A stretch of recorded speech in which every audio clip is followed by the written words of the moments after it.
एक है excise duty, जो कि मैन्युफैक्चरिंग पे लगता है।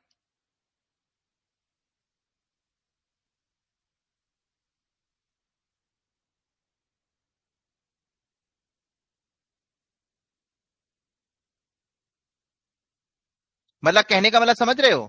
देखो, सपोज ए ने बी को बेचा है। ए ने रॉ मेटेरियल खरीदा 100 का,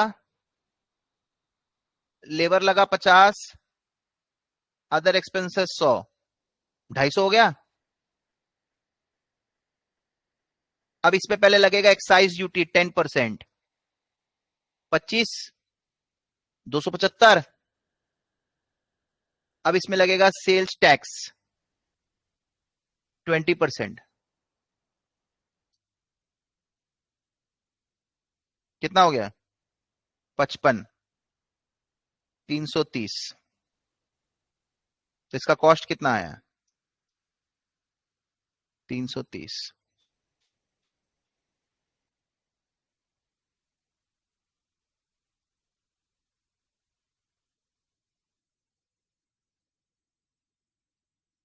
मतलब मैं मैन्युफैक्चरिंग वाला भी दे रहा हूं और सेल में सेल्स टैक्स वाला भी दे रहा हूं। पगला कर देगा आदमी भाई। 250 का माल लैंड हो रहा है 330 पे। 250 का माल, मैंने इसमें प्रॉफिट नहीं दिखाया, सपोज ये प्रॉफिट ही है, जैसे 50 रुपए प्रॉफिट, 50 रुपए अदर एक्सपेंस, जो भी। 250 का माल 330 पे जाके लैंड हो रहा है, एक्साइज और सेल्स टैक्स दोनों लग रहा है।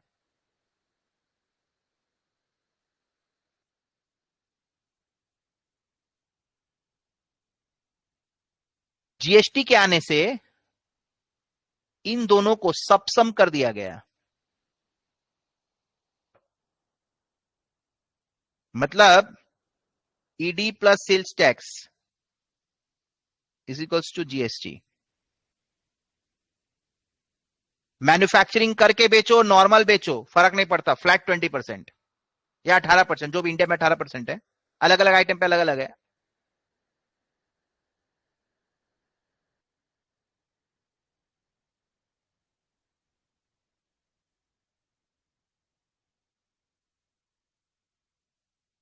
तो इसमें क्या आएगा? Total cost 250, GST 18%, 45। तो 295 इज कॉस्ट टू कंज्यूमर। तो जीएसटी आने से कुछ कुछ प्रोडक्ट का दाम गिर भी गया है, कुछ कुछ का बढ़ भी गया है।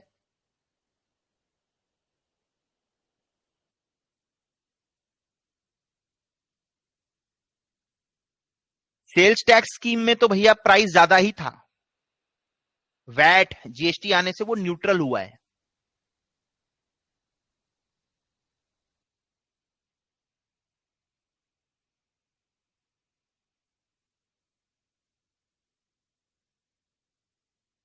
कोई अलग अलग दो बार टैक्स नहीं लगेगा, सीधा एक बार। टोटल कॉस्ट 250 है ना, 250 में ये भी नहीं लगेगा अलग से, ये भी नहीं लगेगा, सीधा जीएसटी 18% लगा लो, बस हो गया।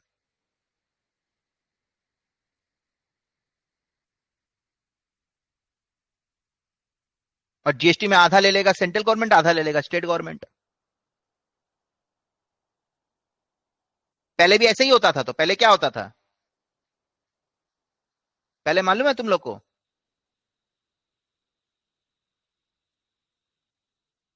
One tax one nation. पहले ये जाता था सेंट्रल गवर्नमेंट के पास, ये जाता था स्टेट गवर्नमेंट का, इसलिए जीएसटी आने से दोनों को हिस्सा मिल रहा है उसमें। तो अकाउंटिंग भी इजी हो गया,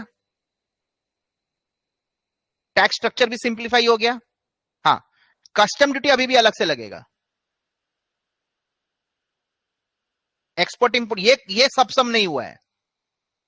जितना भी लोकल सेंट्रल स्टेट टैक्सेस था, सब सबसम होकर जीएसटी बन गया। एक्सपेंडिचर वाला, income tax, wealth tax, inheritance tax, property tax, corporate tax, वो सब अलग है। ये मैं इनडायरेक्ट टैक्स की बात कर रहा हूं। तो इनडायरेक्ट टैक्स में अभी कुछ नहीं है। फेजेस में हुआ। पहले सेल्स टैक्स था, सेल्स टैक्स से वैट आया, VAT was almost similar to GST. VAT के दौर में जब वैट था, वैट के दौर में क्या था, एक्साइज ड्यूटी था, सर्विस टैक्स था, वैट लगता था सेल पे, ईडी लगता था मैन्युफैक्चरिंग पे, ये दोनों गुड्स रिलेटेड हो गया, और सर्विस टैक्स लगता था सर्विसेज पे।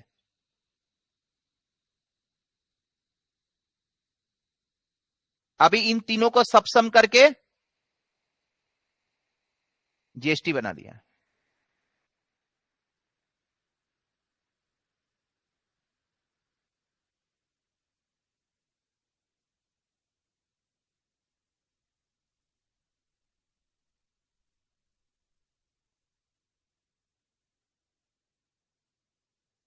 तो गुड्स हो, सर्विस हो, मैन्युफैक्चरिंग हो, नॉर्मल सेल हो, जीएसटी। आप जीएसटी चार्ज करो, सामने वाला पेमेंट करेगा आपको। सामने वाला अगर कंज्यूमर है तो उसका वो कॉस्ट बन गया, सामने वाला कंज्यूमर आगे और बेच रहा है तो वो जीएसटी का वो इनपुट क्रेडिट ले लेगा। राइट। सो मैं क्विकली आपको बताता हूं, सेल्स टैक्स में lot of tax evasion were there, यहां पे टैक्स ऑन टैक्स लग रहा था, तो उसको रिप्लेस किया जीएसटी वैट ने, पहले वैट ने, फिर उसके बाद साइमल्टेनियसली जीएसटी ने। तो जो भी टैक्स मैं देता हूं उसका क्रेडिट मैं लूंगा, तो इसलिए मैं वो मेरा कॉस्ट नहीं बना। यहां पे देखो मेरे को क्रेडिट नहीं मिलेगा, इसलिए मैं उसको टैक्स को कॉस्ट मान लिया। यहां पे टैक्स मेरे लिए क्या बन गया, this 300 is including tax of 50 which I paid, तो टैक्स ऑन टैक्स लग रहा है। वैट में ऐसा नहीं होता है, मैंने पेमेंट 300 किया बट कॉस्ट मेरा 250 ही है। 70 कलेक्ट किया, पेमेंट 70 नहीं करूंगा, 50 जो पेमेंट किया उसको रिकवर करूंगा, बाकी का 20 दूंगा, तो इससे दाम कम हो गया। टैक्स ऑन टैक्स नहीं लग रहा है ना, हर स्टेज पे टैक्स नहीं लग रहा है। जीएसटी वैट आने से क्या हुआ, टैक्स ऑन टैक्स खत्म हो गया, और हर स्टेज पे जो टैक्स लग रहा था वो नहीं, मतलब सेल्स टैक्स ऐसा ऐसा गंदा सिस्टम था, वो लोग हर आदमी को कंज्यूमर मान रहा था,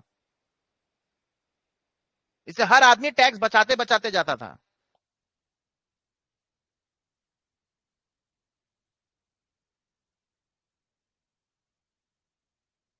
कस्टम ड्यूटी पहले भी था, अभी भी है इंपोर्टेड गुड्स पे।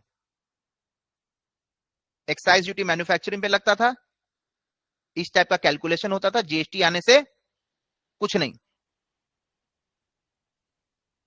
सब हट गया, एक्साइज हट गया, सेल्स टैक्स वैट जो भी, सीधा जीएसटी आ गया। 250 में 45